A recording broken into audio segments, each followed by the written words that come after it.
Well, ever since the success of Operation Sindoor, the Prime Minister has made it a point that he is visiting all of the border states, especially to give out a stern warning to Pakistan. Now, just yesterday, the Modi Sarkar completed 11 years in office. The Prime Minister in his Janmbhoomi, in his Karm Bhoomi of Gujarat, gifting his home state infra projects worth close to 80,000 crores. Now, while the BJP celebrates 11 years of Modi Sarkar, Congress has now claimed that this is 11 years of undeclared emergency. And also saying that the promise of Achhe Din has now turned into a nightmare. Congress Party President Mallikarjun Kharge saying that big promises turned into hollow claims. In fact, Pramod Tiwari also going to the extent of saying that only Rahul Gandhi has the guts to go to the border areas where civilians were killed and not the Prime Minister. Another Congress leader, Pawan Khera, taking to social media platform to refer the Prime Minister as Sahib, saying that he was busy in election campaigning even as the country was stressed. Listen into the reactions coming in from the opposition side. कि उनको जनादेश देश के भविष्य को संवारने का दिया गया, लेकिन वो भूतकाल से नहीं निकल पाते। वो वायदों पे तो रहते नहीं। बहन जी, आपको पता है, बीजेपी जो वायदे करती है वो एक इलेक्शन के लिए वोट लेने करती है, लेकिन अगले इलेक्शन तक वो नए वायदे करती है। प्रधानमंत्री जी सुबह से शाम तक जितने काम करते हैं वो सिर्फ राजनीति होती है, चुनाव होता है। युद्ध विराम की सीमा पर जो घायल हुए हैं भारतीयों को, उनको देखने की हिम्मत तो अगर किसी में है तो सिर्फ राहुल गांधी में। सिंदूर ऑपरेशन में ये बात स्पष्ट हो गई कि भारत के साथ कौन ताकतवर महत्वपूर्ण देश खड़े हैं। जिस तरीके से अदने से आतंकवाद को पनागाह बनाने वाले पाकिस्तान के साथ तमाम सारे देश मुखर होकर खड़े हुए, उनके साथ टेक्नोलॉजी शेयर की और मोदी जी के साथ कुछ भी ऐसी बातें नहीं आई। उलट अमेरिका ने लाल आंखें दिखाई। Prime minister has made tall claims, but on the ground, disaster. That is what country is witnessing today. Nyamika and Mohit both connected with us. Good morning to both of you. Nyamika, is it important as far as in particular the Congress party is concerned to draw a line when it comes to party politics that cannot go above and beyond national security issues?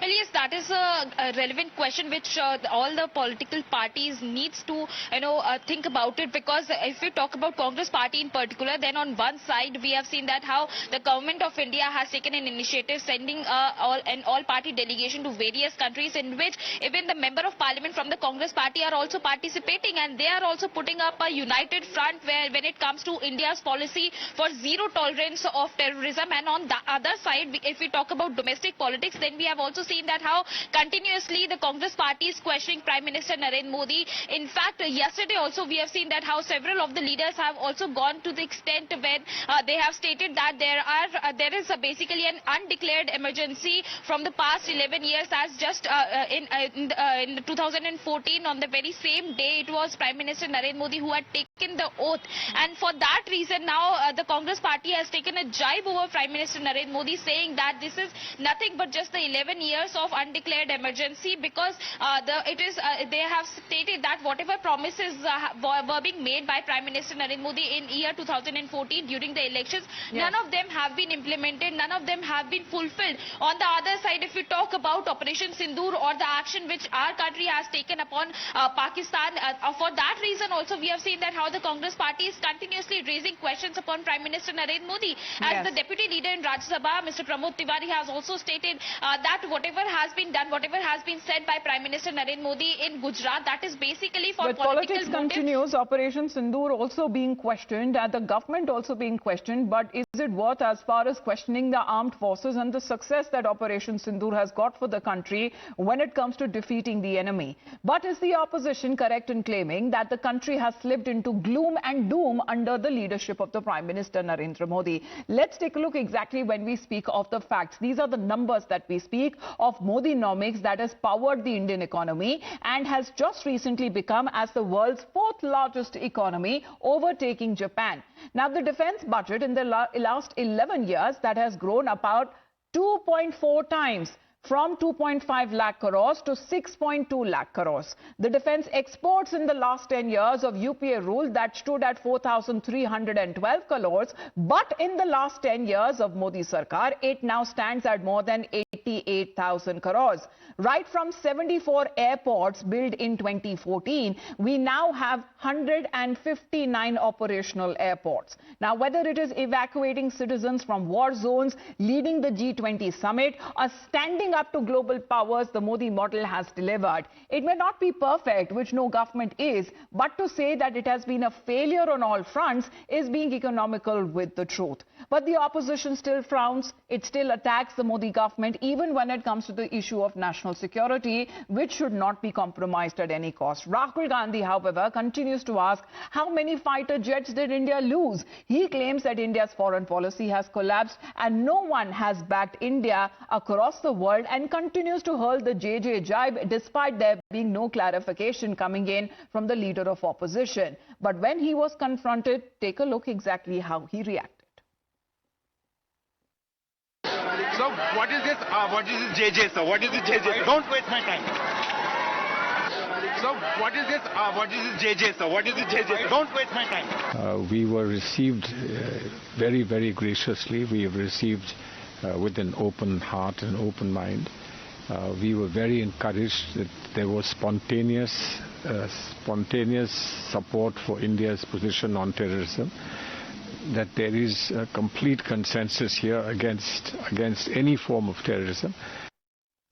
Now, there's a stark and a very visible difference within the Congress leaders and what the statements that they have been making. When we speak of the Union Home Minister, meanwhile, Amit Shah, who has also taken the fight to Uddhav Thackeray's party, where he's taken a strong reception to a Shiv Sena leader's remark, ridiculing India's Operation Sindoor delegation visiting multiple countries, calling it as a wedding procession or a barat. Now, Amit Shah has stated that Uddhav's father, Balasaheb Thackeray, if he would have been alive, then he would have been proud for the success of Operation Sindoor. In fact, he would have hugged the Prime Minister for the same. But countering what Amit Shah has said, another Sena leader has now hit back, saying that Balasaheb Thackeray would have not even allowed the Prime Minister to come near his door, leave alone hugging him. Taking to social media platform X, he went on to ask, where exactly are the terrorists who killed the tourists after identifying them by their religion? The Sena UBT also further went on to ask, who is under pressure against when it comes to the announcement that came in, and why did India bow down when it comes to making the ceasefire call? But hear out exactly what the Home Minister first said when it comes to his Nanded rally that he held yesterday.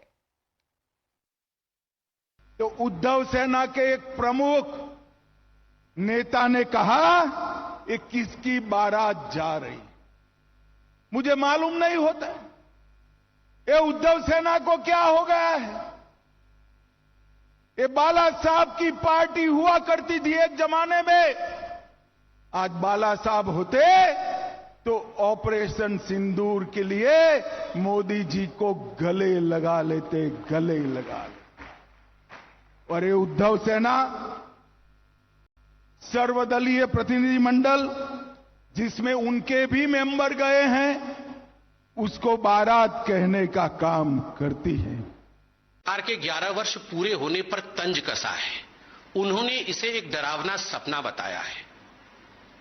खड़गे जी, याद करिए 11 वर्ष पहले जब मोदी जी प्रधानमंत्री नहीं थे तो भारतवर्ष को फ्रजाइल 5 कंट्री में उसकी गिनती होती। 11 वर्ष पहले जब तत्कालीन प्रधानमंत्री पीएमओ में आतंकवादियों से मिलते थे, कश्मीर के अलगाववादियों से मिलते थे, मैं सोनिया गांधी जी रोती थी बाटला हाउस एनकाउंटर के बाद आतंकवादियों के मृत शरीर को देखकर उन्होंने 3 दिन तक रोया था।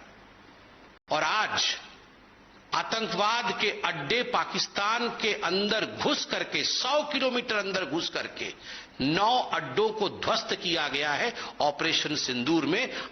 Well, Mohit, who's scoring political points and for what motive? To become headlines when it comes to Pakistani news media, is national security above, or party politics above when it comes to national security? Can it be compromised at any cost? Well, the idea as of now has to be putting Bharat first. Now, this is the time when we need to isolate Pakistan on a global stage, and perhaps that is why the delegation has been sent, an all-party delegation has been sent to various countries where all the parties and their leaders, MPs in unison have exposed Pakistan on the global stage. At that time, we see that domestic politics is being played on, the allegations, the counter-allegations are coming in. But the message that has come in from Prime Minister Narendra Modi, Amita, yesterday is very clear that it's the youth, people of Pakistan who have to come forward and they need to oppose these terrorists, because if they want to eat their rotis, their food peacefully, then they need to stop this. Otherwise, the bullets of our country are ready to wipe them off. So the message is loud and clear from Prime Minister Narendra Modi, but sadly we see politics being played on this issue. We see that how the UBT Sena has reacted to the statement coming in from Amit Shah.